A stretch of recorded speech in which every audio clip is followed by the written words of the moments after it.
The member from Ramsey, Representative Lillie. Well, he's right, Madam Speaker and members. He's right. It is a sad day for Minnesota. I don't get up very often, to be quite honest. I'm very nervous about it. You know, my grandfather was a Navy veteran. He was on the USS Ward. You look at the end of the mall there, you'll see a cannon, the first shot. A lot of them were for St. Paul, and he wasn't on the ship at the time. He was over in Detroit making bombers for us to fight the war. But he was on the USS Ward. And I've heard a lot of speeches on this House floor from different members saying how important it is to take care of our soldiers and how all the work they've done for us. And I see one of them over there writing something down, and I'm not going to name names. But one of the things that is important to me from my grandfather, even though I wasn't in the military, he always said, take care of folks, take care of people, leave no one behind. I wasn't in the military.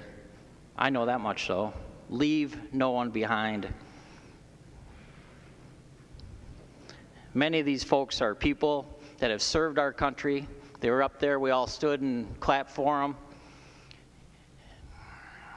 We owe them this. One way or another, we owe them this. It is a sad day. It makes me sick. I just can't tell you. I've had some of the same people saying they're praying for me, or they'll, you know, they want me to join their prayer group. You know, they'll stop me in the elevator and we'll talk and we'll have a nice conversation. And I happen to be a Christian, so we share some of those values. But they want me to join their prayer group. I just happen to look up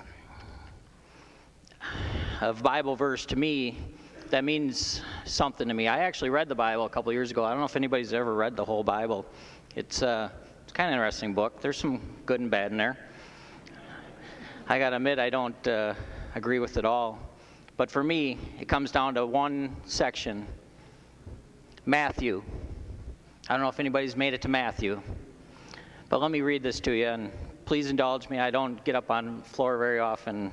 You can probably see my hands are shaking. For I was hungry, and you gave me something to eat.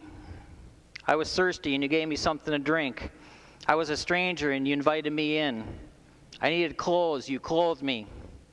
I was sick, and you looked after me. I was in a prison, and you came to visit me. Then the righteous will answer him, Lord, when did you see hungry and feed you, or thirsty and give you something to drink? When did you see a stranger and invite you in, or needing clothes and clothe you? When did you see a sick person or in prison and go visit you? And the Lord replies, I tell you the truth, whenever you did it for the least of these brothers of mine, you did it for me. Today's Monday morning. I don't know if anybody did anything yesterday morning, if they went to church. Maybe not. Sometimes I like to, quite honestly, I like to go for a run or do something else, and I kind of see some of that out in nature. But it makes me sick. It's a sad day in Minnesota. I agree with you, Representative Coles. This is not about politics. I've not said anything partisan. I don't intend to. I think the way the folks in our communities measure us is how we vote. There's no shame in me or anybody that votes yes on this. There's no shame in any of us that vote for our needy in our society. None whatsoever.